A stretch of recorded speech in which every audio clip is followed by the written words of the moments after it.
Kore ke mau tu hufanga tu pe whakatapu. Pe ki tau whakapapa, mo whakatapu kato e whanua mo lotu kai ata ki whakaongo mo autaki atu e tau whamafola hanga tonu ko ia o e whiawhini, e whiawhsapate kono ahoua o Novema wanoa wanima.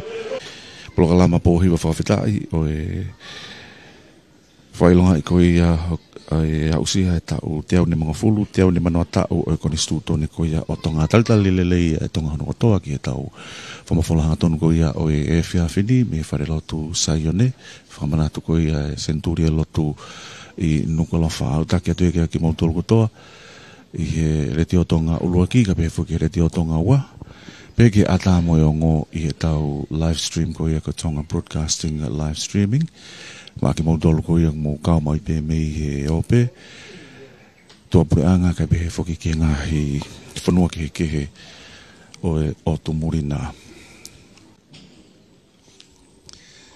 mal lelei mai pe e whawhini, pe he whoki ki hau whanu, pe moko lelei mai pe whoki pe moe ea. Taim da tau pe kua mata ke māpō po mai ana no whoi mai ko i e wharelot centuri i he lolotonga nia. E he kau hiva mehi ngā hi whunga waka ke he kehe. Pe he ke ngai sias ke he kehe unau kau mai ko ia ki he pōhiva whakawhetai ko ia o e whiawhini.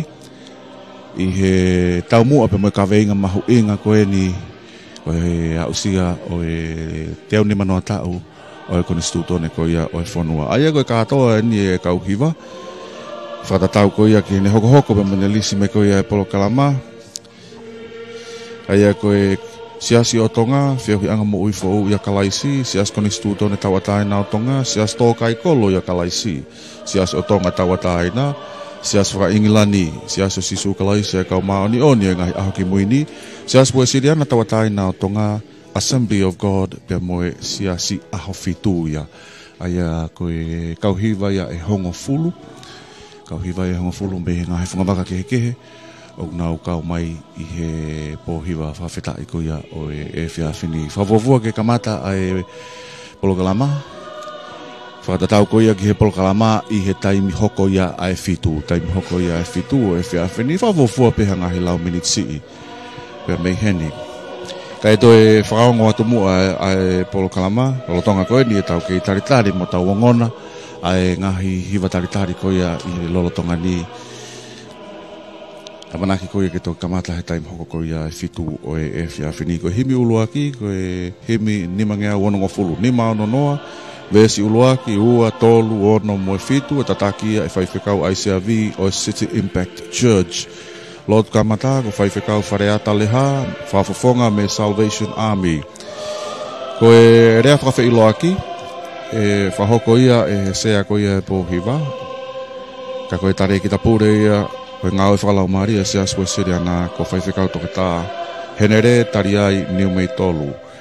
Kamata rewa e ngāhi hiva e whā, me he kau hiva ke he koe ni e whā ko ia, ai koe konga ulua ki whuki ia. Koe siasi o tonga, koe whiu anga mo ui fo o ia kalaisi, sias koni stūtone tawataina o tonga mo sias tōkai kolo ia kalaisi ia. Ka hiri ulua ki konga ulua ki ko ia e kau hiva e wha ko ia e hoko lewa e whakoloa pe moe tō e koloa e pō hiva ko ia e whiawhini me e whawhi whalangalagi. Tama pirinisi kalauni, pirinisi tupou toa uluka lala. Ko e kau hiva ko ia me hono nima ki he walu, a ia ko e sias o tonga tawataina, sias wha inglani, sias o sisu kalaisi o kau maani oni ngahi aho ki muini, ko e sias wa siriana tawataina o tonga rea honoa, o whaiwhekau toke tātui pulotu kātoanga, koe paresteni o siasi o tonga. Kau hiva ko ia hono whikahiva ki hongo fulu, mo e tahataha, a ia koe Assembly of God, siasi ahwhitu, pia mo siasi kātori kaloma. Rea whamalo, tataki aipe e he sea ko ia e pōhiva e whiawhini, mo tare ki ta pure os. Ngau whalau maari o siasi mo siriana tawataina o tonga. Himi ua rewa pe mo himi tuku, tataki peia e he sea ko ia e pōhiwa e whiawhinika ko himi ono nge au wonga fulu maa walu, ono ua walu, vesi uluaki pe mo e vesi nima, pe hoko ato ai pe ki he keresi, me he sea ai pe e pōhiwa ko ia o e whiawhini, ai ako whaiwhekau toke tā henere tari ai niu mei tolu, Tare kita pure whalau maari e.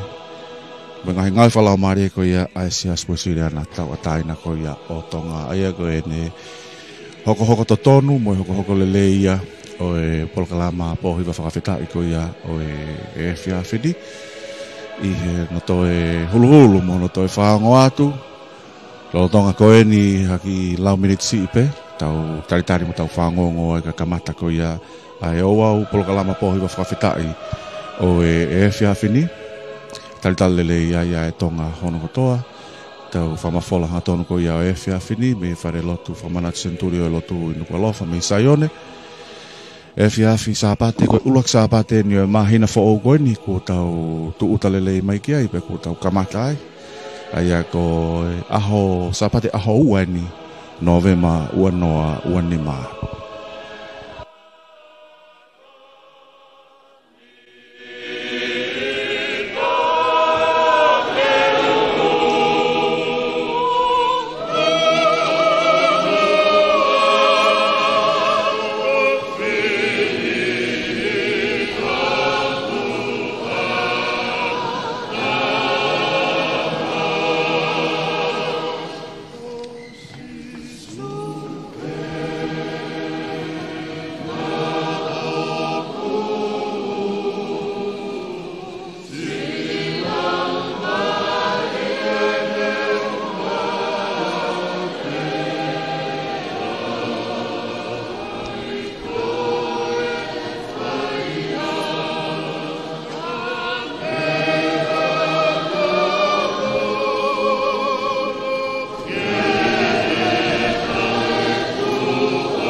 Lo tonga ko ia ko e ngahi hiwa taritari. Ui lau maari e mo e hiki o tua. Me he kāinga lo tū kotoa pe. Iha ngahi lau minitsi, ito pe ngahi minitsi pe a kamata rewa ai polokalama ko ia o e whia whini ia. Polokalama po hiwa whakawhitai o e whailonga i o e tau te ne manoa koni stūtone ko ia tonga.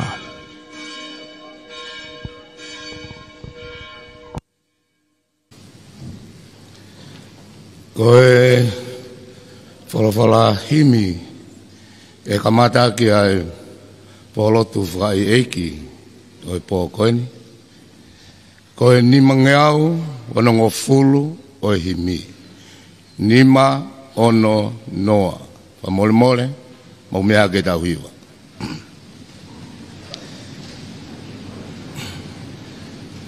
Hawa Karistiane, tau whakawhiewhia, talaki ma kilangi mo mamani, aho tau monu ia.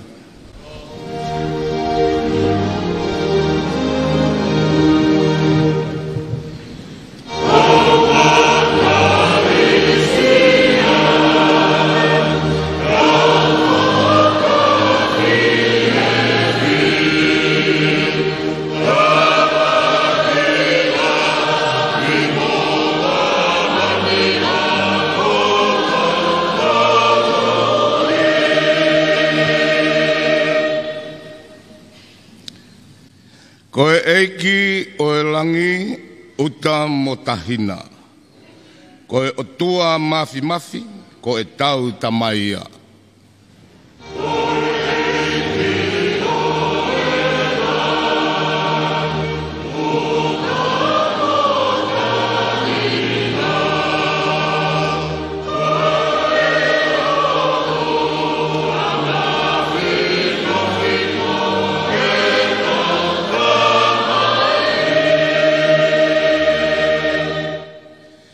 O kune whakataha mo tātāna ki atu, ki hono nofo angana a hono pikilau.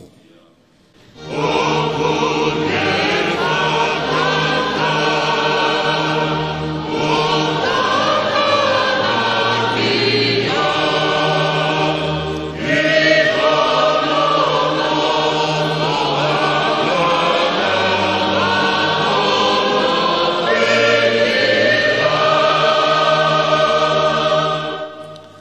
Pea te ki ai ke au sia ai whanua, o ku tau ilo I mamani a hono ngahi fua.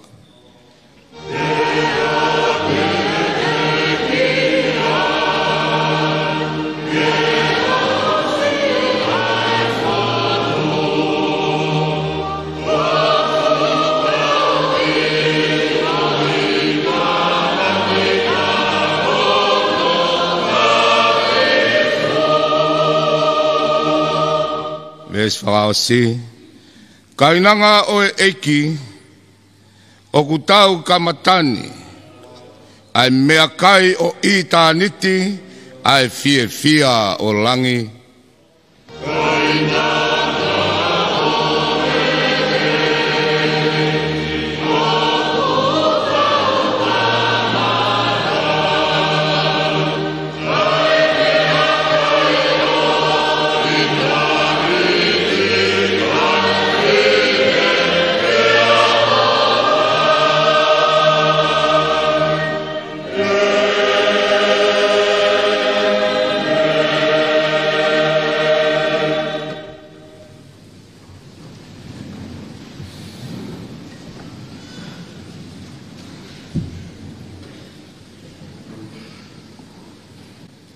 Ki tau lot.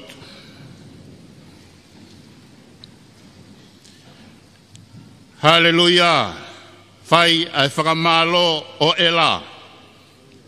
I hono a fio anga tapu.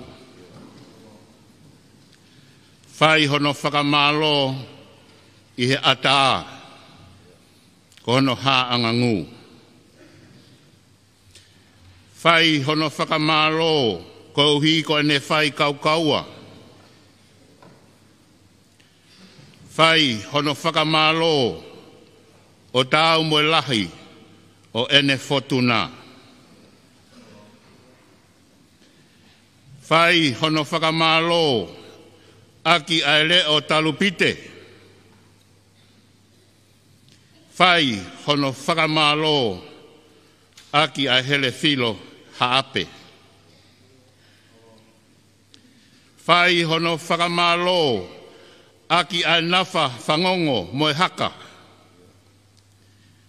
Fai hono whakamalo aki ai mini moe mimiha.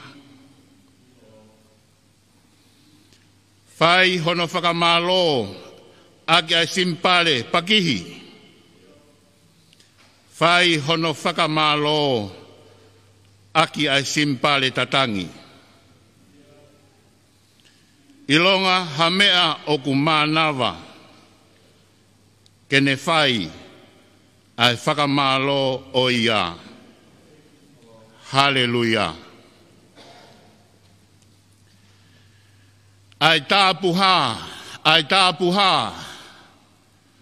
ai otua o langi pea mo mamani, ai otua o whakatupu, nā ke iai, o kuke iai, pea o kuke lolotonga iai. O tua, o tonga. Koe o tua, mo tonga, ko mautowhia. O kufonu whakawheta I ho mauloto. Koe mau lava mai ki ho saione. Ke whakawheta ia. Ai te au nimango fulu, ta ue, o e konistu tone a ho mau fonuani. Koe lao, ke ne hango puke ki mau tolu. Koe ngahi lao, ke mau fononga moia. Koe ngahi lao, na e tohi pe me ho o folofola. Pea mau ihe ni, ke mau whakawheta ia, ai ofa, tau mamau, pea mo e tau hi hao, ai o tua o e universi, ki ho mau ki I whonua. Tala e o sa me, te mau alu ki whe, pea me he whe ao moko e. Te mau tu me whe, te mau hao ki whe me ho lau maali e. Futa uene te au ni mangofulu. O tau kei fe au pe. Ta ueni e te au ni mangofulu maalie. O kuke kei o tua pe. Ta uene ni e te au ni mangofulu maalie. Kei tu pe ai afiona koe malu anga ho mau ki fonua. Te mau te alu ki fe. O kumea te koe ai lao ki he mo ui ma oni oni. Whakawhetai anga ia aho mauloto i he fiafini. Whakawhetai i he tau lama hao. Pia moe tataki. Pia moe kikite. Ai uluaki wha. Ke tohi ai lao. Ke tauhi aki hono kakai. Pia mau whanonga mai ai. Mau tuuta mo ui. I he la lahi. Koe la a whika o no. Mau kei hao pe. He tauhi. Pia moe malui. Aho afio. Koe lotu o e fiafini. Fonu haleluia ho mauloto. Ko mau mai a ngahi kau hiva. Ke whai hono whakawhetaia. Mau whakawhetai. Kui hene tamapirinisi. Kui hene paremia. Moe kau minista ba moe hou eiki. Pia moho kakai. Ke mau whai pe. A pō hiva whakawhetaia. Ne ongo hei kai ke ofi ofi ia ki ho tauhi. Ne ongo hei kai ke ofi ofi ia ki ho mana. Pia moho whakai. E mau mea kotoa ho mau ki whanua masiwa kotonga. O tua mafi mafi. Tuku mua ho mau le o. Ke ongo le rei. Pia whanguna. I loto a o ho afio koe whakalangi langi. Whakawhetai. I ho kei kau i ho mau tui. Tupo wono. Kau mai tahine kui ni. Nanasi. Whawhetai i e whare o ha mo i ofo. Aho tauhi. Pea moho malu i. O mau kei malu pe. Whawhetai. I ho kei tauhi. Pea moho kei ofa. Mo puke puke ai tamapirinisi. Mau kau i he fiafini. Mohono whare. Fonu whakawhetai ho mauloto. Eiki e. Aho tama paremia. Kau maae. Kau minista. Whakawhetai. He tauhi ofa. Kua ke whai. Umaa e kau whafofonga. O e whalea rea. Umaa si kau hou eiki kotoa ho mau whonuani. Whakawhetai ho mauloto sisu. Mau kei tu upe. Ke whakalangi langi ki ho afio. Mau kau whakataha i e fiafini. Tamai kau whafofonga e ngahi pule a ngā mei muri. Nau lava mai. Ke mau whai peha pō hiva whakawhetai. Ki he tauhi hao. Pea moe lao moe konistu tone a ho afio. O mau kei hao ai i ho mau whonuani. Tā uene te au ni mangofulu. Ai taula mahao a ho afio. O mau lawe ai. O tua mafi mafi. Koe ngahi kau hiva. Koe nau lava mai. Mau whakawhetai ki ho afio. Whakalangi langi ata ata pe. Ki ho afio sisu. Ta taki pe mua e sea o e katoa ngani. Ta taki pe a ngahi lea. Tō hakoloa mo ngahi tāpuaki. Pea ke kei tāpu e kina pe. E mau wheohi i he fiafini.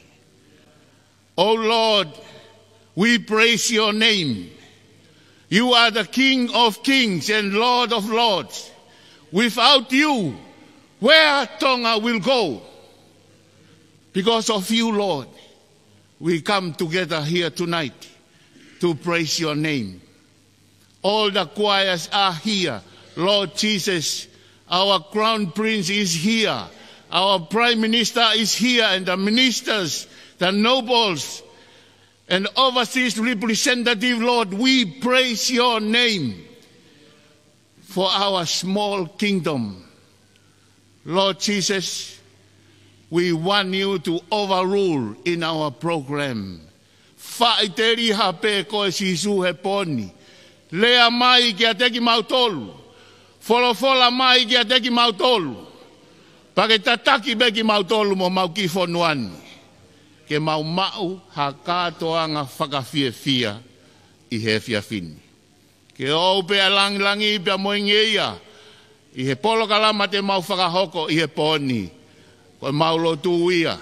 O ku mau whai pe huafa pe taha aho awhio ko sisu kalaisi. Ka ko mau whakamo ui. Amen.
toa mafi, ke o toa o tong, ke o toa e Palahame, Aisake, Sekope, ke o toa o King Charles Tupo Uluaki, ke o toa o i tuk whanua ki langi, ke o toa o e tō ai o wha, ke o toa o e Kolosi, nai hawhaka misteri e apiko purela a,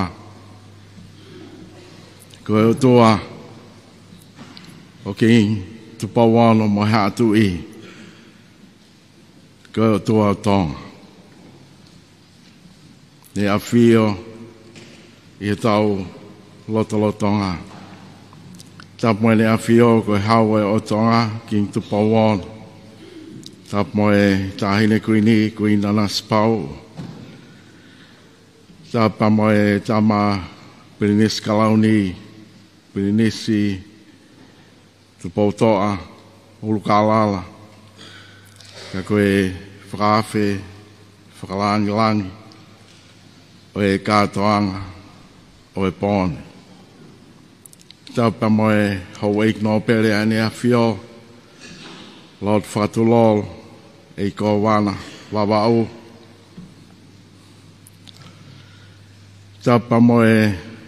whare amatapule katoa ki kalofiama o epuef atu pawon tapa moe His Eminence Soane Patita Paini Cardinal Mafi tapa moe tanta eki Palestini leo ka koe tanta eki ke talahi o e Seswe Siriana tawatai na o tonga whaifkau pūre o wahi whanua tangata pū mo kau taki lotu kotope taupa moe eik pare mia o e whanua toke tā Aisake Walueke mo e hou eik minista o e kabineti whaapapalahi whoki Iag nau tol e kau whaafe whalanglang mo e me otumuri kau whafafonga o ngahi pureanga Australia, New Zealand, ka maa Britania I mau tol kotope mau mea mai ngalo e ai e kolo be e tau be e atapa mo e lea e whalot centuri o lotu Tap make ke kau hiwa eki mo whai tūtu uni ko e te au ni mango fulu o e kātoa ngai o e konistu tōne whai tūtu uni e o toa ke mo mea heni he pōni Lahi pēa e kau hiwa I tonga he kai lawa ke mao whainga maari e hiwa kotope ka ko hai ia e kai hiwa he pōni pēa mo e ahoni pēa mo wiki e whakolo koeni Whai tūtu ni ai o toa he te au ni mango fulu ko tau si tua ki ai ange mua hakonistu tōne a tonga ke ngali tangata pe ngali poto pe ngali tui o toa mo ui ake whakoloa e awhiona ko mau o toa a saus te po uloake ai hakonistu tōne O whaloto lahi kek tau tol, ko lawe I atu he mea e tahine e prinsesi. Pure salote mafle o pilorevu tu I tā. Mahino pēna tau wakai pē ke historia ka kono mea aki mai. Ka tahaine e ngahi konistu tōne na e fofua hiki I he Ocean Pasifiki. Pēna mo mamani. Pena mo mamani o ku kau a he konistu tone a tonga I he tai mua.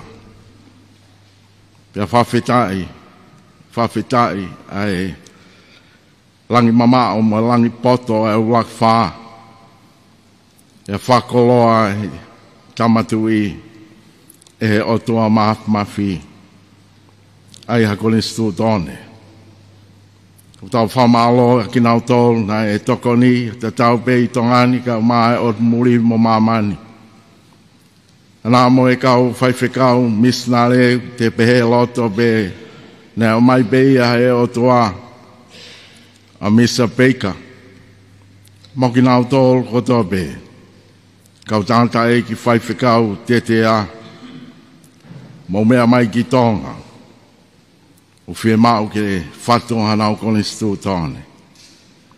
Au te pōre ai. Te maa whanai, te whakalau kau ai.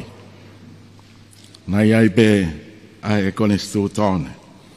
Au pē ai tala mono atu ki he ngahi whatongi ako amanaki pē u ke mau pē ha. Mea ai fo pē ha tatau o e kātoanga o e pōne. Whamalo ke tama pene skalauni. Ko tau whanonga mai whoku paupeke ao.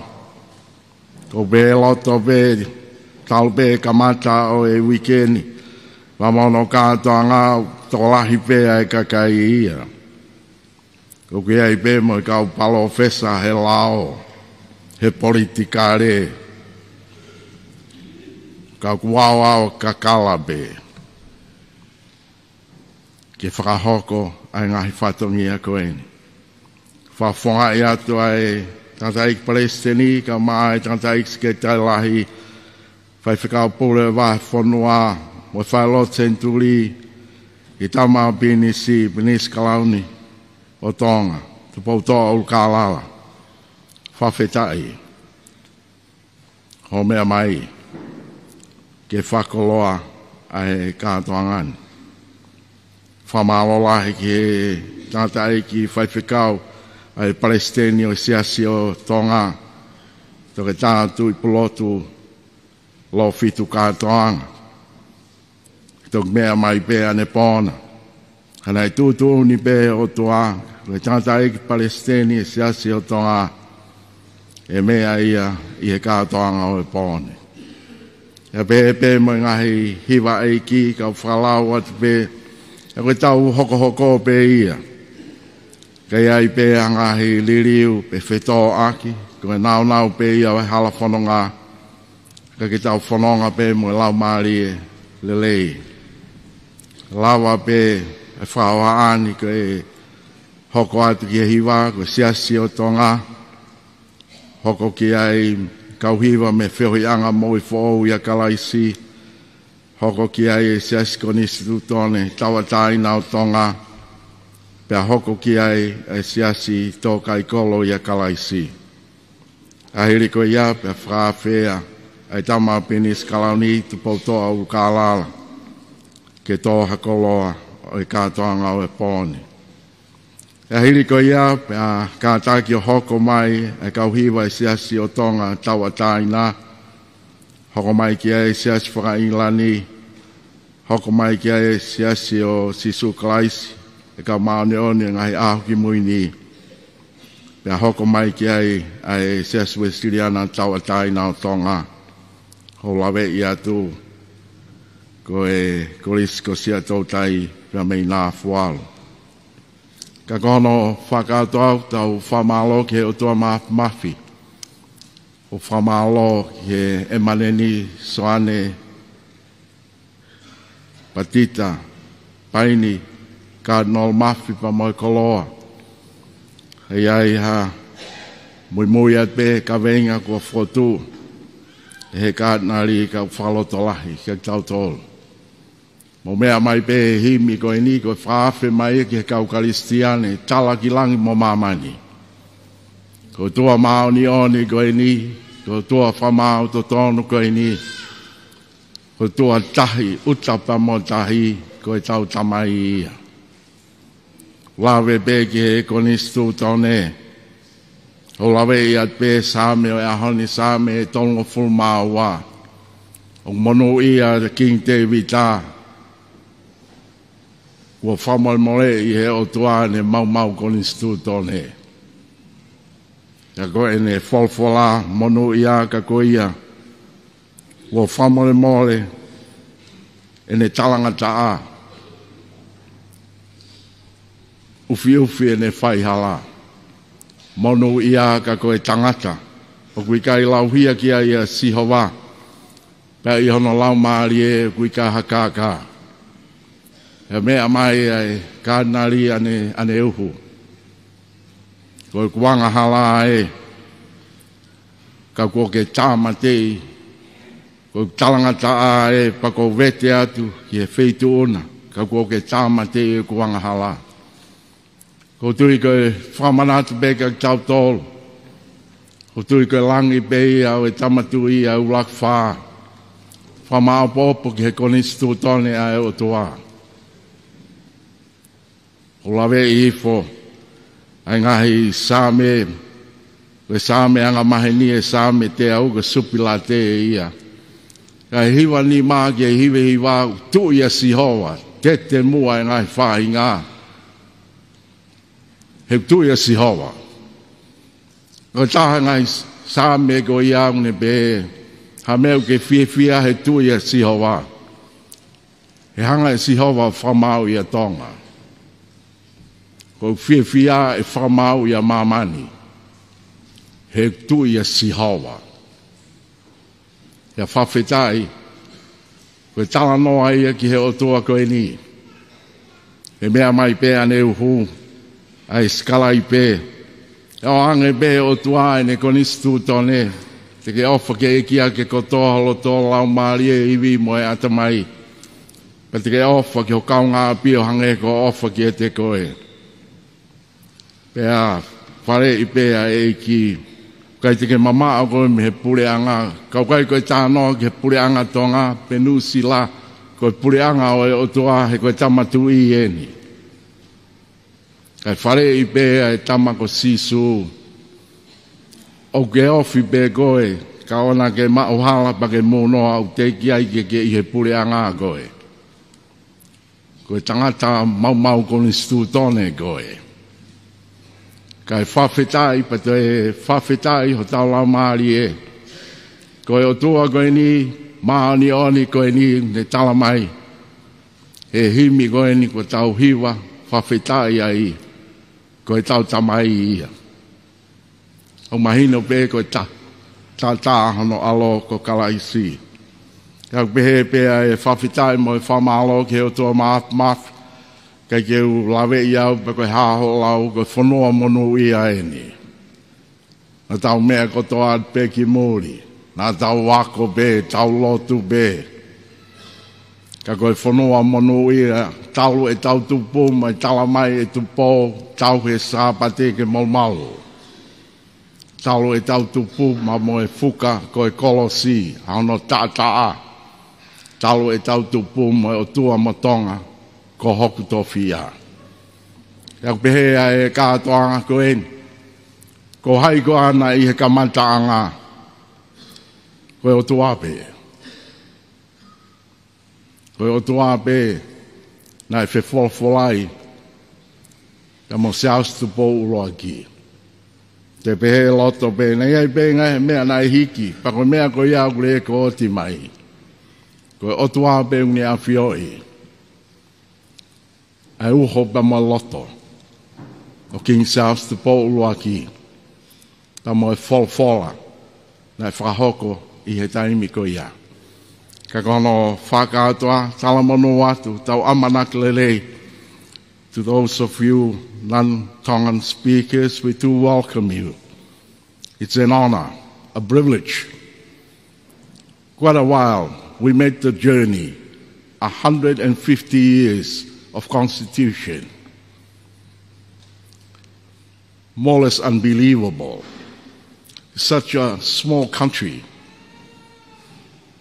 Such a small country. But God decided and persuaded His Majesty King George Tupou I, called the missionaries and whoever is available, write a constitution. Write a constitution. Even though the core of the constitution is basically the Bible. It could be the only country in the world where Sunday is being honored. Not that we are keeping the Sundays perfect, but we are so grateful and thankful. I'm proud to be a Tongan. We're not that bad. God, in His love and mercy, gave His wisdom to His Majesty. Write a constitution. Write a constitution. And we thank you for making an effort to be present. But the heart of King Tupou George I is God. Even us clergy, we feel small. We feel small when we talk about God. We feel we know nothing of this God in comparison to what King George Tupou I did. Such wisdom can never be found in any university. It's not from man, it's from God. And we can feel that as a time. We may be small, but we are bold. We are bold. And we can feel that King George III want this country to believe God. And very much in his heart not to be influenced by other foreign forces, evil forces. And that's how we feel. That's how we can relate to this journey. But thank you for coming. Even this morning at the service and also the luncheon, the royal luncheon, and even this evening. We are looking forward to this celebration of choral singing. Alo, tua te whangamari ki hiwa oloa ki e kamata ai kātoanga hiwa. Palo apito.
Ko e kauhiwa ia whewhenga maui fo ia Kalaisi.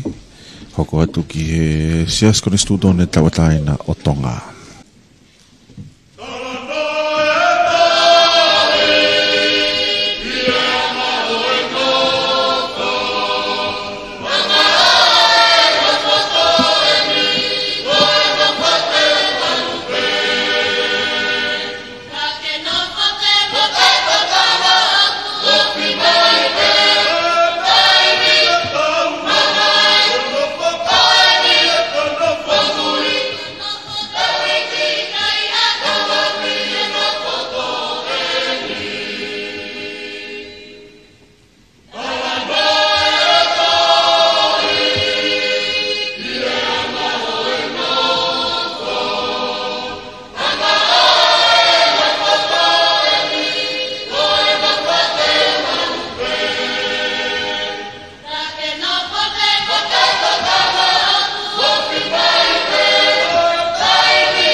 Ko e si kone studone tawataina o Tonga ia, hoko mai ko e sia sto kai kolo ia Kalaisi.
e siasto kai kolo ia kalaisia kakato ia konga uluaki fuafua kauhiva ia e fa o e pohiva ko ia e fiafini hokot leva heni ke to koloa me fa falanglangi ka ko e Brinis Kalauni tu poto a ulukalala tap me o to mafi o tu ngai pureanga maloi mulere ka wai motongan tap mo tu bono tu tonga tap ke fatulol e ko wana vau tap ke pare mia tu da Jacques Valwek o ma ka to o minister kabineti tap ke amnan soani patito kandale maf e ke paisten reo Fika warfe te tiola e ke sea polotun fika weneri italiai nimbe tolu tapi a kato ki kalofiama ai puef maha tau fonua Dame Cindy Kiro Governor General of New Zealand High Chief Reala Salano of American Samoa Speaker of New South Wales Parliament Greg Piper Pegia tuida rot lofitu atuanga President Tonga mo hadak lot Your Excellency Matthew Howell the Dean and the Diplomatic Corps Tapat mukauhiva e sias takta o mukau mai ke polotun Ata mua ki whamuno koroa. Whawhitai ki eki, tau mahao, tau au sia kātonga maungan. Tau te ana mua furu maaria koni stutone o tau whanuan. O fufua whahako atu e ngahi whalawala roto a whiwhikau Jeff Cummings. Ki e tau moto whawhanua. Mwene whilawe i mwe koni stutone. E te whaosia ake ki whawakau peki ai. Koe hae kaua koni stutone ke tau mui. O ku kamata e whalawaloto a whiwhikau Cummings mo ene pehe koe tau tūwhaholo mauinga taha koe o tua motonga ko tofia. Koe whuirea fitu ne wholofola ke tupoluaki he fuafua wharearea ne taria e koni stutone he tawalwhitine ma. E whakotu ke hoko eni koe moto he sila whawhunua o tai ngata i pe. Pe Cummings koe whairea fitu koe ni koe mau he uluaki pulusi whakatonga e saame e taha fitu ka mata. Ngai tau si pe me liliu Kristiane te uluaki. Pe saame ono taha ono o kuha e ngahi koloa te vita. Koe otua, whanua, me tofia. O ku mau mea he tau moto. Pe moe lau maria e tau koni stutone. E lau mahina pe me whotu o tau koni stutone. Ne hoko ai e Superior Siasi. Tau ni manoa. Ai omi kosperi e Thomas mo Hutchinson. Ne wholofola e te pulaki. Te ku whaton rea peni aku. Katoa e tau ngahi tāpuaki. Mo e tau koe mau me kore Superi. Koe ako e tau ngahi lao. Ka mo e koni stutone. O ngepe ko ni whawhetai e tāpuni wharearea e tau koni stutone. Ka pau e kei tonga pia tonga. I kai ko e tau poto, ko e tau ilo. Ka ko e tau kaumu e o tua.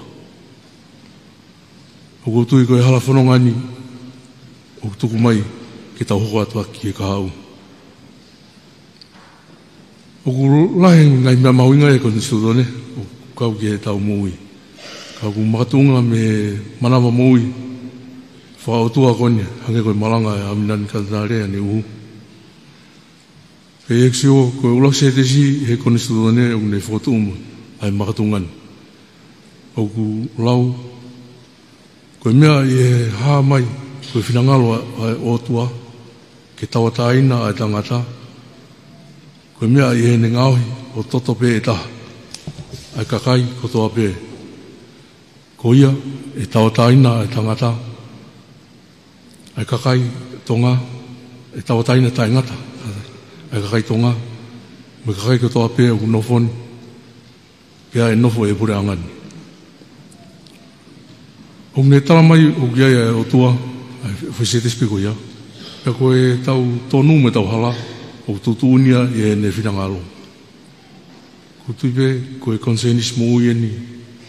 Ne unga kia malanga ne hu. Ko whi palakalaf koe a, o ku whaingoa ia, ku whaingoa e lui palakalaf koe ni, e konistu tone koe whuaki o tau taina. O kutui be, e lava be, ke tau pe, ke ulaki tau taina ia, o whuaki pai, ke tau konistu tone, ke tau tau taina me ngahi anga hala. Hange koe malanga katneare, ke tau tau taina me anga hala, ke otua, pe kia tau kaunga api. O whakaton ki kosperi, hange koe wholofola atu pōlagi mo e analyse wa whawhikau kamnings. O kei mo e siwa toke ta Romulo, koe tangata eki fisi, ke se testa tau pe, o ne pehe koe fufua whakalao he Pasifiki, a totona tangata. E tau e anonima, e toki whahoko e totonu whakalufua e tangata, e koe Universal Declaration of Human Rights, he tahiwa whanima, he ngahi pureanga whakatata. Ka kono mawinga kia tau tolu, he whaha mai koe ngahi totonu, koe ni me o tua mo kosperi. Koe te ngahi tau taina, mo e whangatangata e pureanga, whatongia whakalao, ka puke kita pe koe hea pasi, koa pasi. Ngai toton ke te koloa mo tau whanua. O whaesia mai e ngai toton koe ni, koe whakatawhi milang. Koe kai koe tau tutuni pia tau tolu, pe koe reu whaanga maini ake ahoni koe sovereignty. Kau whakauhinga ia, koe ikai ke iaha mawhai maurungange, i he whaahinga e tangata. Ka koe totonu tau mau, koe whinangalo e atua. Koe mea iau ke mau tāpua kai mo merino tongan. Pea ko whekum i ngahi tutuni ngā oe kotoa ke tauhi. O hange ku ase e tau tutuni ngā oe malu whawhunua. Nei toki tuange mai pe. He lau aho koen pena e toko si, pe koe National Security Policy. O mga tunga e tau malu mo e merino, e tau konistu tone, mo e uinga, whakautua. Koe o tua mo tonga, o kutowhia. O nau tānak tunga hoko e ngahi mauinga, o hamea, ki e tau malu mo e tau merino, o ngā pehe. Koe ngahi mea te tau pupou, te tau pupou i ke mau, hange koe whotu e ngahi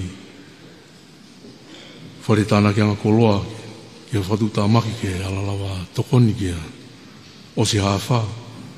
Pe koe hoko aka ki ai koha mea e tau whamorea tau seniti ki tau ma. Hange koe halawha kawa amnakalanga. Pe mo e maulunga, pe viviri taha, te tau whelaulau ki tau ma, pe te tau tauhi. Aia, uha mai he tohi, he tohi tutuni, malwha whanua, koe tau lotu, mo e tau ngai totonu, o kase tau konistu tone. Koe tānak tunga konio, ne tau hia tonga ke mal, tau taina mo tu maria. E ku tōku pā e pure anga, mo e kau ngau e kotoa, ke nau tau tan maki, whamou i ngau e kotoa pe. E koe ngai te whito i moni, me koe speri. E koe ngai totonu, ne whuake o tua, e kai lava to o ia tangata. Ne whau ke li, i taimi nei whau ai, koe whau ke li riu e whanua. Pea mo e kakai, me tau whakaloto whanua, ke merino tū loa. Pea whatu he tafoki ha tangata, me mui anga hala, ke ofa mo i kerese sisu kalaisi. Ke whakawase atoke, aki pumua, hai whau a whawhikau, semisi ikani moritoni, he taimi ta tau pe mo i siuperu i loo tū, pe ke tari konistu tone. O tuhui mai e whewhikau kamnis. Koe ne kau ki he unga whakae o tua o he tau kātoangan. Me himi o ase se te se wani. O ki ai haki i whanua o tui o sen, na ikai ki mau o tua, na masiwa le rei. Haleluia, o monua e ahen. Lau pehe palawhisai, toke oriwe e ua. Pureanga Moisias, kai malo ia whanua. Ko ia be, o watu.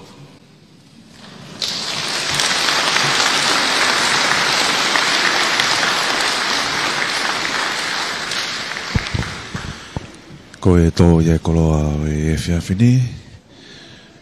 Me he whawhi whalanglangi ka ko e Pirinis Kalauni, Pirinis i tupoto a Ulukalala.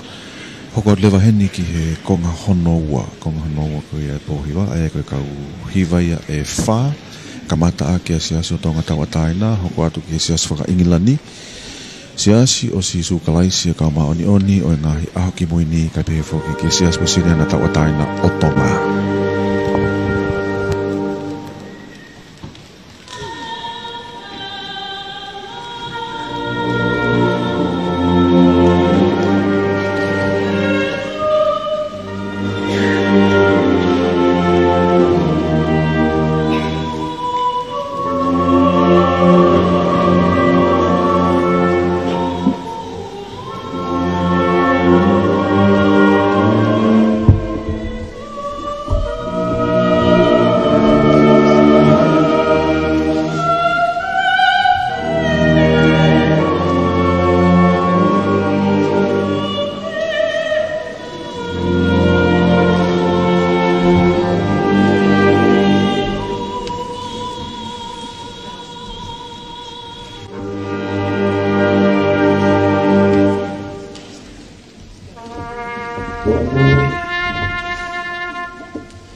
ko e siasi o tonga tawatai na ia.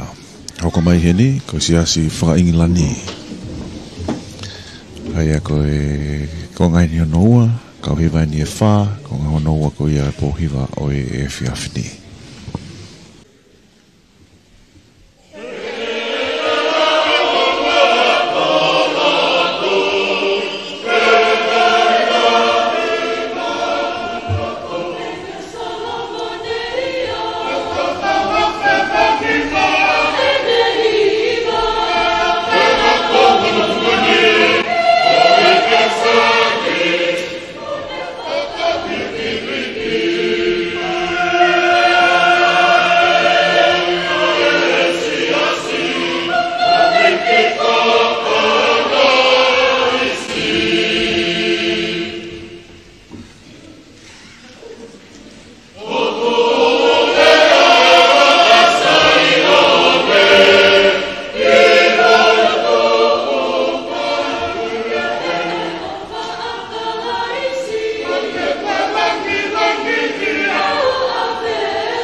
ia ai se asi whakainglani ai ko tau hiwa ia hono whika ono ko ia o e whiawhini.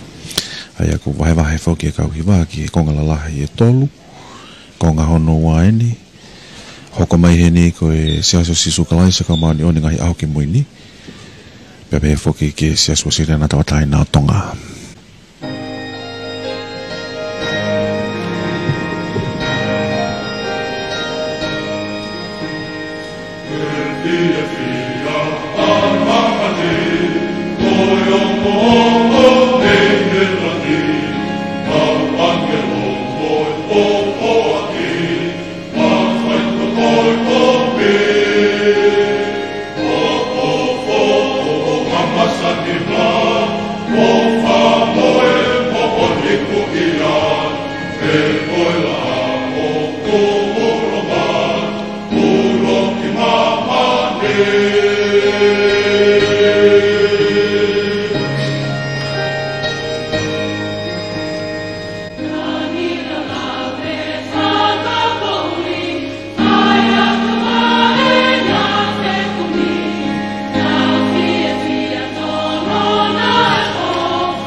pe sia spesialia na tawatai na tonga ia kakato ia kau hiva e fa konga honoa ko ia po hiva e fia fini fa tatau ki polo kalama le honoa me palestina sia sia tonga fa fe kau to ta tu polo tu ka tonga tabu pe moe tol tai o tu ai helang tamai alo lau mari ma onion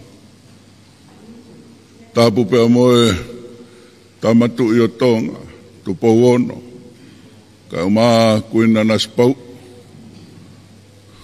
tabu pe moe whakawhe whakalangi o pohiwa whakawheta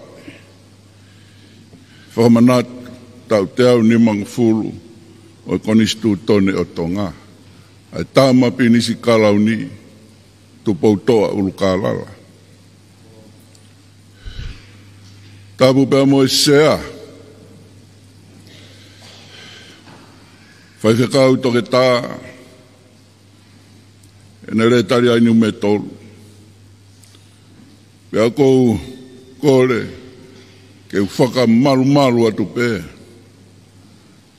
Tala o whaki kakato, nai kamata aki, ae, lea whakawhilo aki, o e polo kalama pohiwa o e poni. E talangata ia te au whaki tu, kai whakakato, ai whatongia rea o e pōkoe. Mātua ki whakapapa mooni. Ke tama penisi kalau ni. Ke tō koloa kua whai. Pea kou tui kua tau tai maarie. Pea kou tau koloa ia. O atu he ni pea moe whakatapu mawahe ki he e mineni. Ki he kātinari pea moe malanga whakaeiki o e aho koe ni. Kai tuku pea mu ke whakakakato pe whatongia o e pōkoe ni. Koe kaweinga o omi o tau e ne tau ni mangufuru o konistu tone o tonga. Pea mei he pure anga. Koe ku fie aonga i he matea ki whonua. Koe teunga ho tau pure anga i he aho o wā i waka. Ka pau o mahino ke te koe a kaweinga koe ni whakawhetai. O ko whiu au he whenga ke mahino ki a te ang. Ka kou whakamalo lahi atu. I he whakotūtū kua whai. Ka pau koe hāpe ai. Rea o e pō koe ni. Whakawhetai pe. Whakawhetai pe ki he o tua mafi. Ke mua ke ulawe ki he kaweinga kua tuku mai. Koe mea ua, ange koe mea ai pinisi kalau ni. Uluaki. Koe o tua mo tonga, ko hoku tofia. Koe konga hono ua. Kau he whakamamafa o malanga o e aho koe ni. Whakamā opo, ai whekau e hongo fulu. Ki he mea pe ko eni e ua. Ofa ki ho otua, a ki ho kotoa. Laumari e kotoa, mo ui kotoa. Ofa ki ho kaunga api, o hange pe ho ofa ki a te koe. Pea kou tui au, koe konisi tū tone ko eni, na e kamata, he tahawalu fitu ni maa, aho wha novema, tahawalu fitu ni maa. Ko hono whakawa e en. Pea, ko rea whakawhi iloa ki, ko tau tolu, ai fuafua pure anga he Pasifiki, ko iai e tau nai whau e tau konistu tone. Pea mahalo pe mo mamani. Koe whakatu ia e o tua. Tau e ne te au ni mangofuru. O kei hoko pe ko sea te wholau o tonga. Puke puke ai wholau o au mai ke aho. O kai ko ha mea si. A koe mafi a oi o tua. Koe uruaki koni stuto ne. Ai konga uruaki. Fika uruaki. Koe foaki o tau a taina. Kia te koe, kia te au, ki he tonga ko toa ko tope. Koe foaki ko ia, na whakawa e ia. Te mula upe ko nistuto ne, ki he otua mo ine whakatupu. Na ne ngahu ia tangata i hono tatau. Tau kai to ia hataha ia ke. Profola e ko si sukala si, ko ki tau tolu, ko ngahi kupu i he sino peta. Ko tau whatongi au kehe, ka koe ofa, ai otua, ko tau tatau, ko toa, ko tope. Koe whakawa,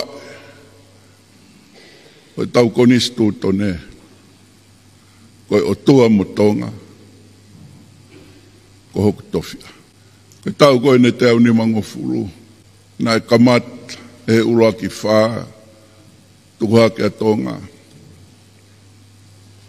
Koe koto tāpuaki, ki he mafi oi otu. Ia whai whanonga mai, oko kei toka ringo ai merino. Tuhoroa ke o whaa, taulo fu e tāpuaki. Whakamuomu ai otua. Koe mea ia ke whakamuomu a. He tau koe ne te au ni mangofuru, whakamuomu ai otua. Pea ku kei taha tonga, kei whika uloa ke otua, he tau lotu, pea ku ai mo ngahi kupu, mo ilo pe ko nistuto ne, kaito iai hapopura, tapu e sapate, tau hui au mao ni onyo tangata. Whanonga mai, mei he tahawalu fitu ni maa. Iau mai ke he tahiwa fitu ni maa ko senturi. Iau mai ke he tauni, tau, te au ni mangofuru ene. Koe whehu i, koe hame ko hoko, he tau koe ne te au ni mangofuru, oi whanonga mai ai konistu tone otonga. Koe hame ke liriu. O ka hamea ku tōnou nou. O ka hamea ku nei wesia. E tau whanonga. Ko wiro pe au. Na iai ngahi mono. Ka kohono maka tuunga. O kei whakate whito pe. He o tua. Motonga. Koia pe tamatai koroa. Pea kou tui au. Koi whehu i koe te ta whehu i. Koe harewa taua, kua o mai he tau tangata mo tau tangata, o au mai ki he ahoni. Koe haa au, koe haa aku. Ke ta whai, ke hoko atu, ai konistu tone o tonga. Fungani, tāpu aki mo matai koloa, ki he tau tangata, mo tau tangata ka hoko mai. Koe o tua mo tonga, ko hoko tofika. Ofa ke ho otua, a ki ho kotoa. Ofa ki ho kaunga api, o hange pe ko ho ofa ki a te. Karifua e ngo mea ia ko ia ki ha tapa pe. Tau ilo ai mea ke whai, o tau ilo ai mea ke tuku. Lava ai ke tau puke, ai konistu tone o tonga, ke kei whaka otua. Ke kei hoko koe koto tāpu aki, whakamerino, tuhoro ake o whā, taulo fu e tāpu aki. Ko tau kawe i ngā. Ko ku fie aonga, i he mate aki whonua, ko e teunga ho tau pure a ngā. I he aho o e wā i waka.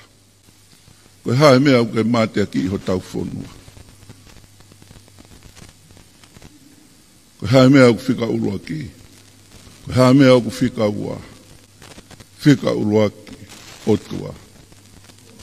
Mo tonga. Whika ua ia. A koe pea mo au. Koe ia e tamata i koloa. Koe mea ia ke tamatea ki i.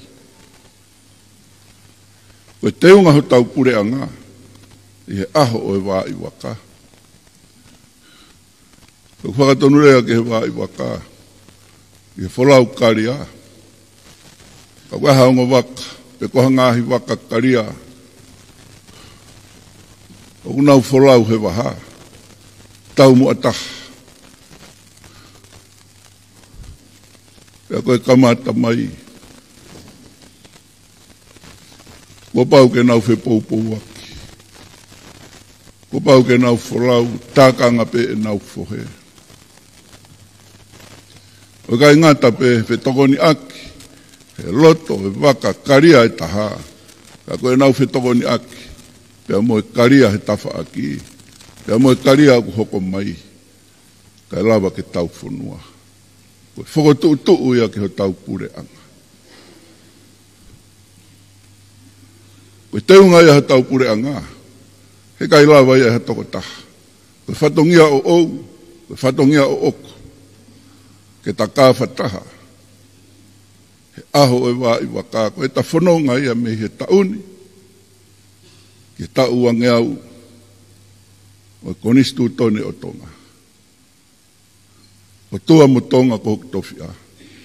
Ofa ki ho o tua ki ho kotoa. Ofa ki ho kaunga api o hange pe ko koe. Ko whakawā e iau e takonistu utone. Kai tuuloa pia tae ngata. Mohu tāpu aki. Whaka o tua. Lewa. Kau ngata.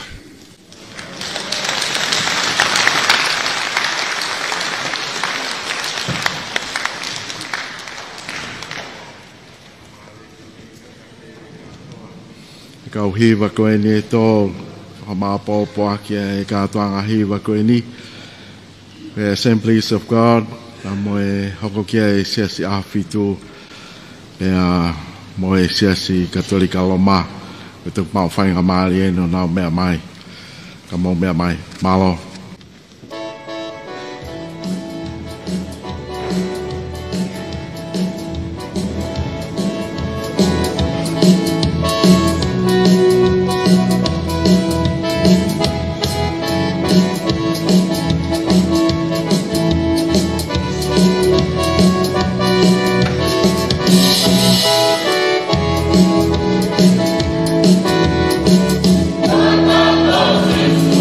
Hey!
koe Assembly of God i AOG. Hoko atu lewa ki he kauhiwa koe e siasi ahafitu. Pepe he foki ki he whamui ko siasi katolika loma aia koe kauhiwa ia e tolu. I konga hono tolu ma whamui ko ia. Whaosi o e pohiwa ko ia o e awhiawhine. Bye.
Kahibaya a siasi a fitu. Te deo atu ki he kau hiwa wha o siko ia e whia whini. Wha mui mui eni e kau hiwena no whika tataha. O e siasi kātori kaloma.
Ke wana pole ai poto hene poto na pole ai mafi hono iwi.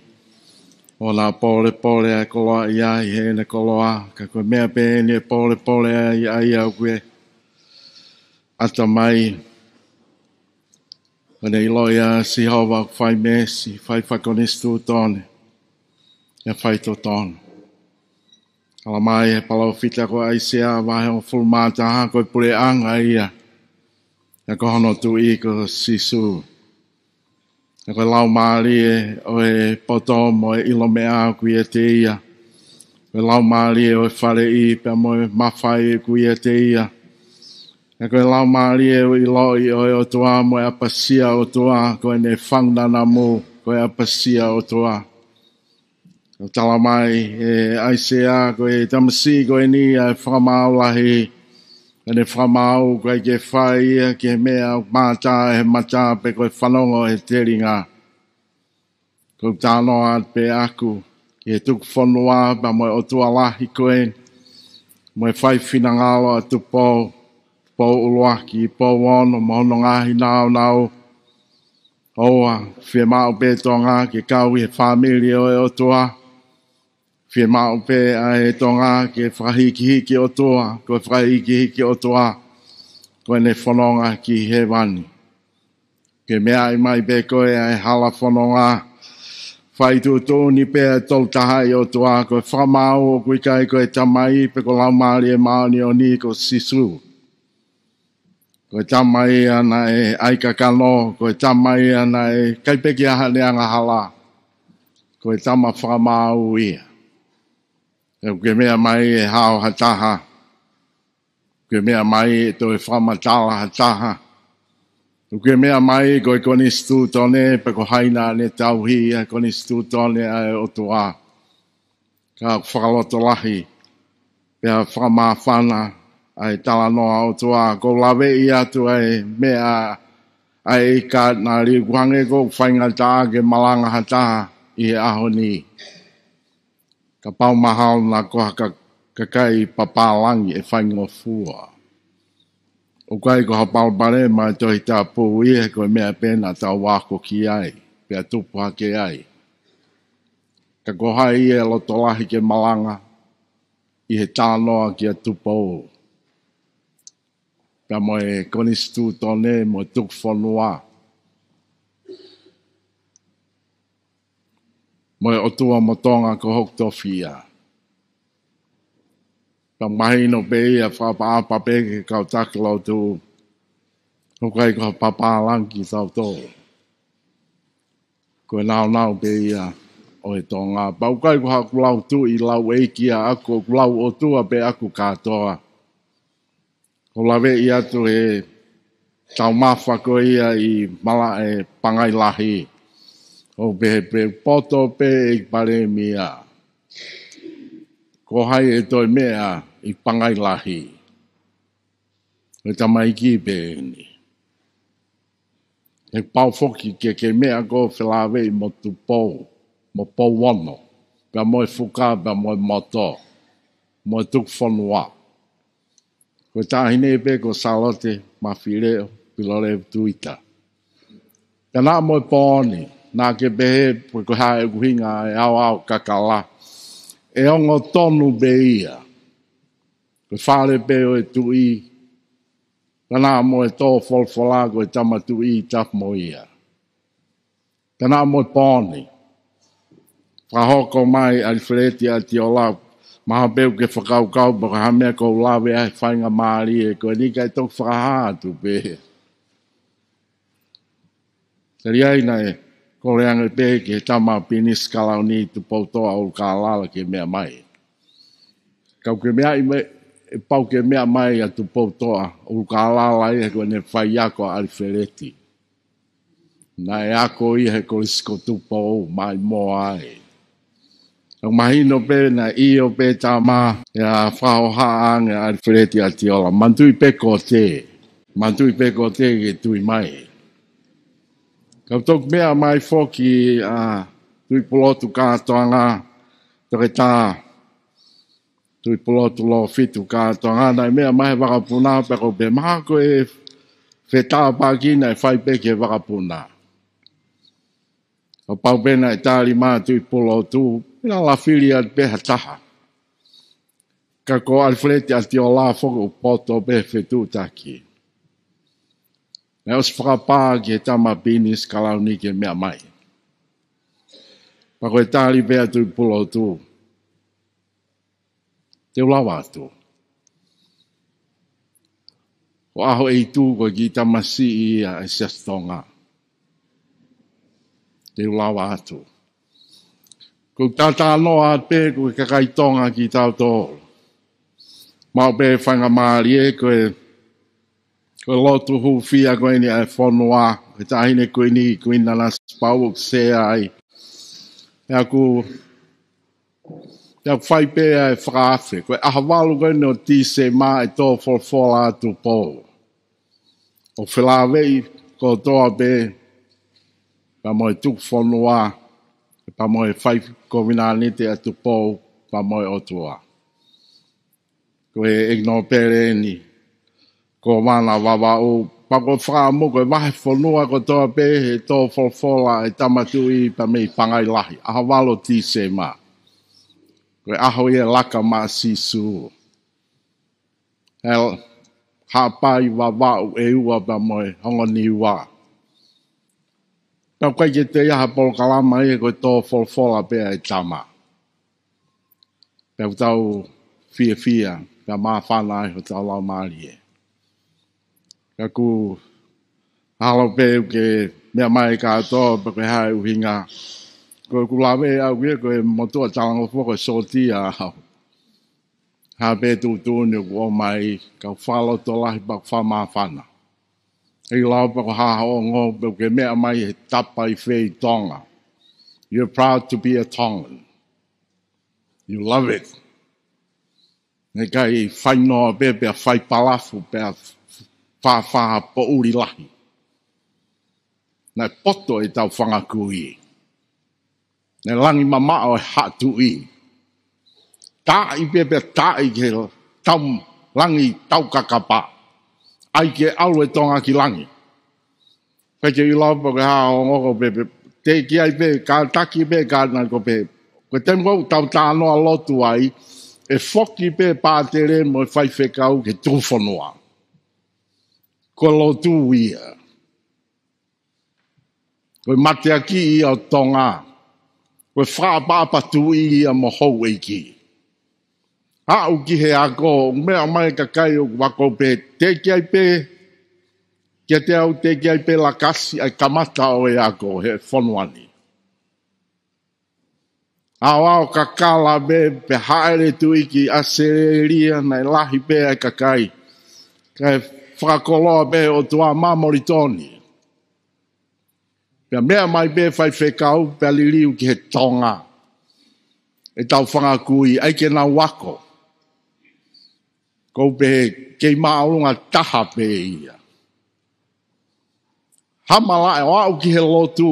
Koe kau pe au koe tau whanonga ki fisi moha moa. Ni hitolaha mautou koe mau mātua na wona toki muri. Ukai ko hapal bare mai au ko pe ko mea be kono tau fi mau e papalangi. Na me au be ka misnare ki ulope. Ka koe kau pe au ia o e ofa ai o tua he whanuani. Mea tau whawhetai. Ko mea u whao haa ki ai e ekpare mia. Na whai e tohi. Na whai e tohi.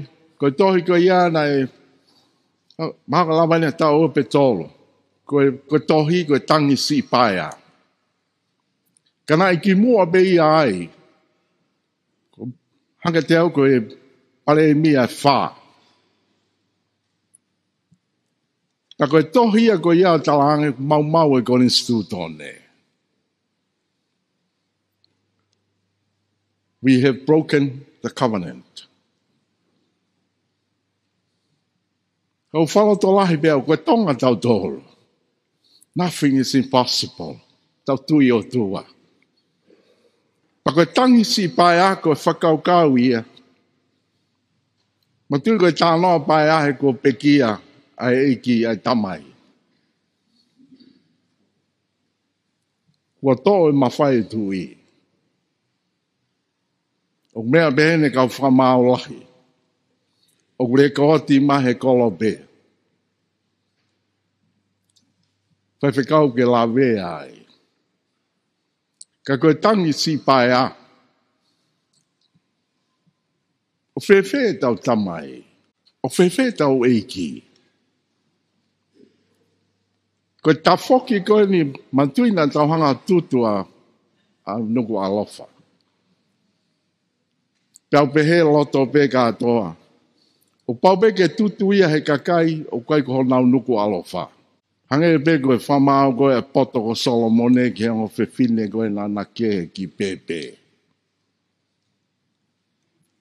Ko kakai pe o nau tolu a nuku alofa he kai ke nau tutu. Tau hangenga te au ko full pressure ia. Ko maalohi ia, pako whapapalai koe ke whano awai. Viai peha ku kāinga mga toto. Ngai lawe ai.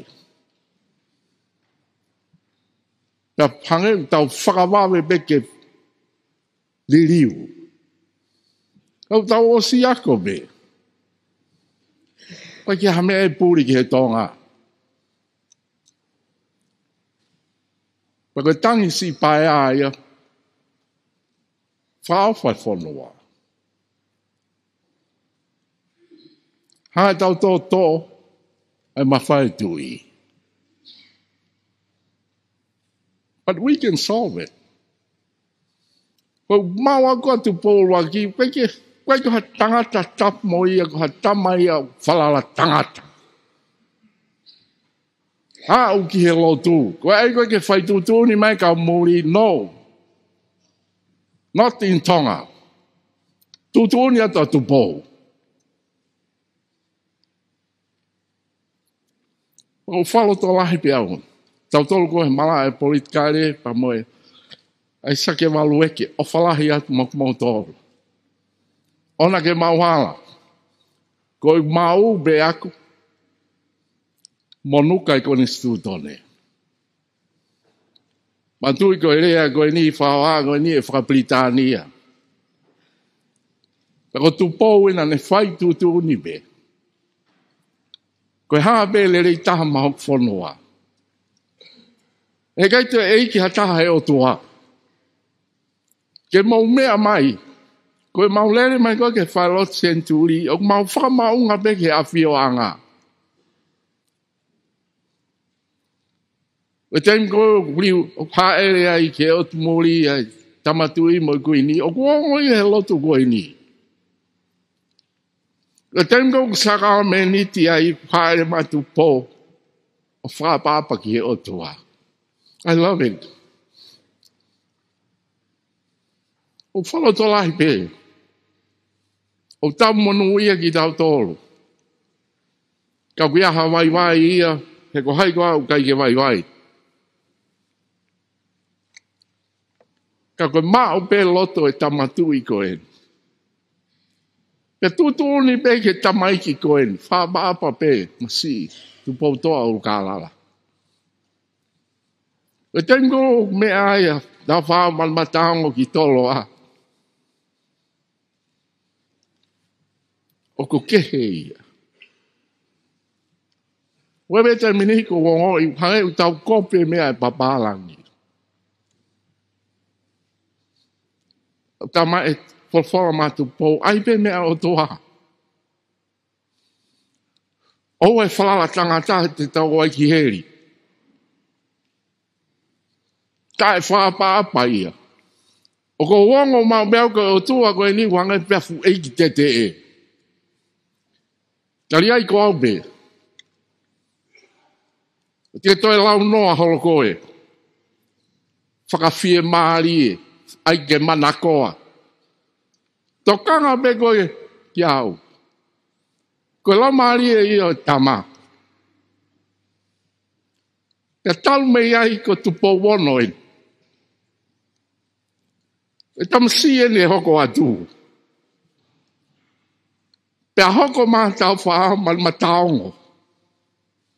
O wanange mauhala tau lau eiki.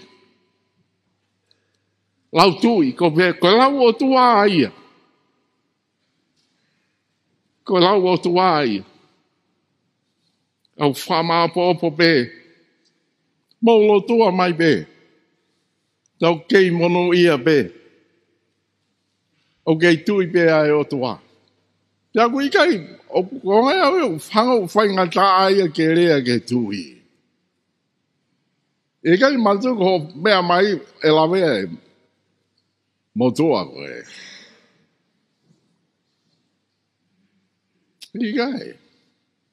O kua whio i be a hatui. Koe mawai be mo o tuaka le o sia.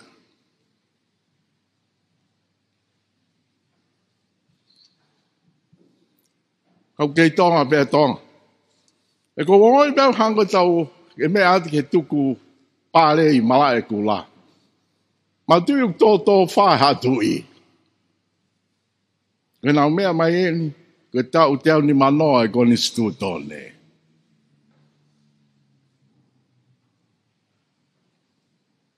Nei kau kua, ai whakau ko ia, i he whaunga koe ni tau whanonga ai.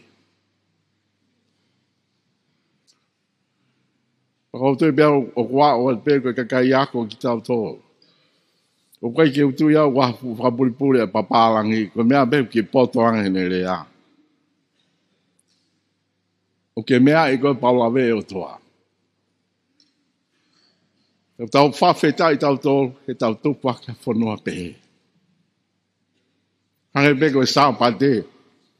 Ku ai ni ka tau tō, whaingo fua be, mau sāpate. Hono ka mana e a whio atu pō. Hoa. Tuku ia. Ku kai ko tau he sāpate, ka koe o tua sāpate mune tau hi koe. Ka koe whawhetai ia mo, whamalo, kore pe tau paspasi. Whamalo e tama binis kalauni.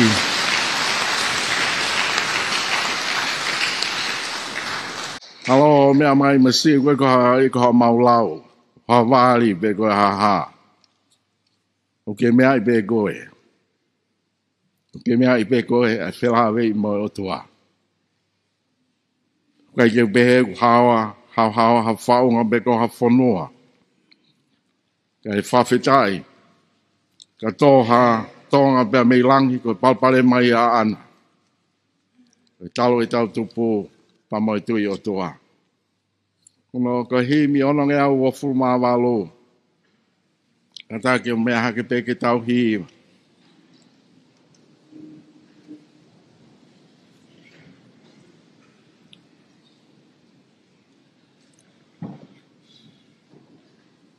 Ko lotu pe fokien, ko lotu pe. Sisu hei ke o mau maui. A whio mai ka mau whaitu pā. Ke mau tau kawe ho tūtuni, mau māte aki pe ke o hua wha. Ek si owa, mau ke lesi. O mi haiwi ke toko ni mai. Ke mau i kuna i taua heri, tau luafi, e taua whai.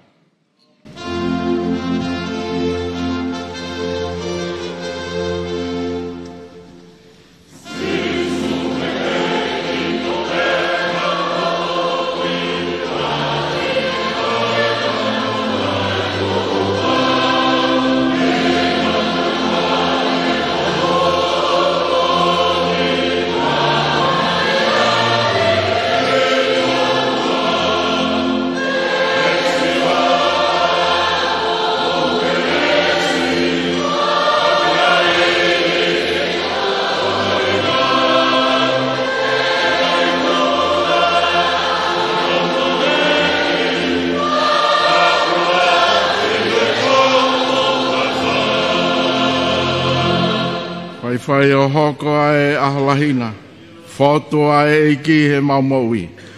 Toki toloto e fumanu ia, ulo ai mama he loto pouli.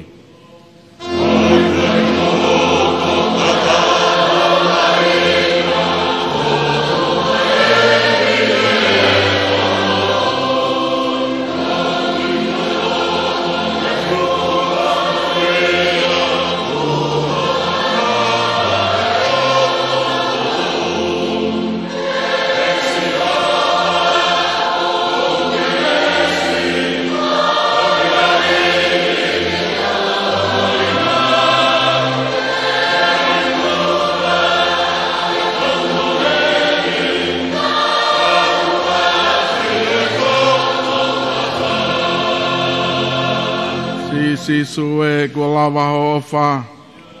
Ofa ne fai ke palaku fau. Te mauli o mai a fiona. Nofo tali o ngai whekau. E si awa mohu keresi. O mi haiwi ke tokoni mai. Te maui kuna e taua heri. Tau luafi he taua ka whai.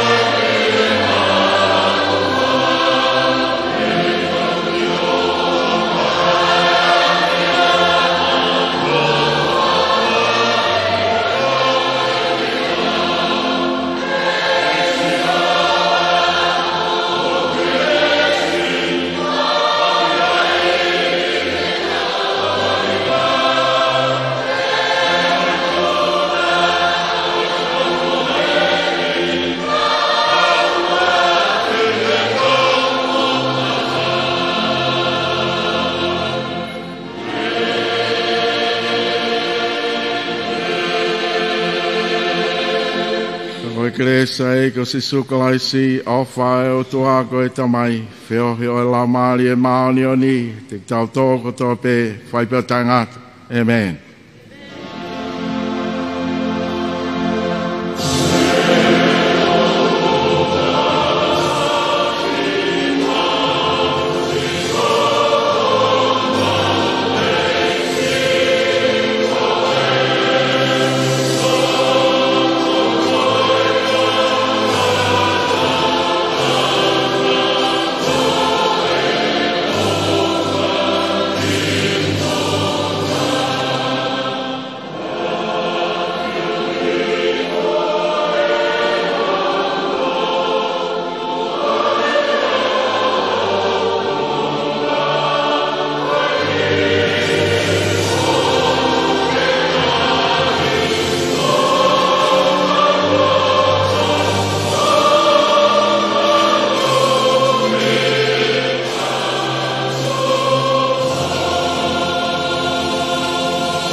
Pea koe lava lelei, lava kakato ia ai polokalama pōhiwa, whakawhetai, o e whakailonga i e tau te au ni mga fulu. Te au ni manawa tau o e konistu tone ko ia o tonga kaweinga, ko e kuwhia aonga i e māte ake whanua, ko e te unga ho tau pureanga i he aho o e wā i waka ia. E whiawhini me e whare lotu, whamanatu centurio e lotu, sa ione me i nuku alofa, ai a koe kakato whoki ia ai polokalama pōhiwa whakawhetai ko ia o e whiawhini. Ko e lea whawhai loa ki, pe heki e lea whakamalo, pe mo e keresi, mo himi tuku, ne tataki pe e whaiwhekau toke tā henere tari ai niu mei tolu, ai a koe sea ia e pōhiwa, mo tare ki tapu, re whakalau maari e sias, koe siriana tau ataina ko ia o tonga. Koe ngahi lea ulua ki, koe tō ia e koloa e whiawhini, me whawhi whakalanglangi. Pere nisi kalauni tupoutoa ulukalala lea honoua, ko whaiwhekau toke tātu i pulotu kātoanga, koe Palestenia o e siasi ko ia o tonga. Himi ulua ki, ko whaiwhekau ICRV me he City Impact, ko e lotu, whaiwhekau whareata reha whawhonga o Salvation Army. Aia ko e kau hiwa whakakatoa whoki e hongofulu mātaha, kau hiwa e tahataha i he e whiawhini. Aia ko e siasi o tonga, whiahui anga mo ui fo o ia kalaisi, siasi konistu tone tawataina o tonga, siasi tō kaikolo ia kalaisi. Siasi o tonga tawataina, siasi whaingilani, siasi o sisu kalaisi, kau maani oni ngahi aho ki muini, siasi o sirena tawataina o tonga. Assembly of God, AOG, sias aho fitu mo siasi katolika. Tatau atu ai hea e whawhatongia ko e ne lava kakato i e whiawhiri, whatawange ne tau ina si kotoa ai, mo ki mau tolu tonga hano kotoa, au taki atu ki ngahi tapa kotoa o tonga, ngahi lotu whare kotoa o wherenite. Peheki aki mau tolu, mo kau mai pehe o pe, me tua pureanga mo ngahi whanua ke he whoki o Otmurina. Reti o tonga ulua ki mo e wā, pehe whoki ki he ata mo yung ngohe tau live stream ko tonga broadcasting live streaming. Whawhunga e te ka whawhatongia ko ia me whalotsen turi he whiawhini ko temsia ne mani tuku afu teu mohenga. Hurlta Minoneti, Wawahi Samson Lama, Siasi, Siosaia, Whaaperea, Lolohea, ko au ilaisa helu ka mohomea tua whātu.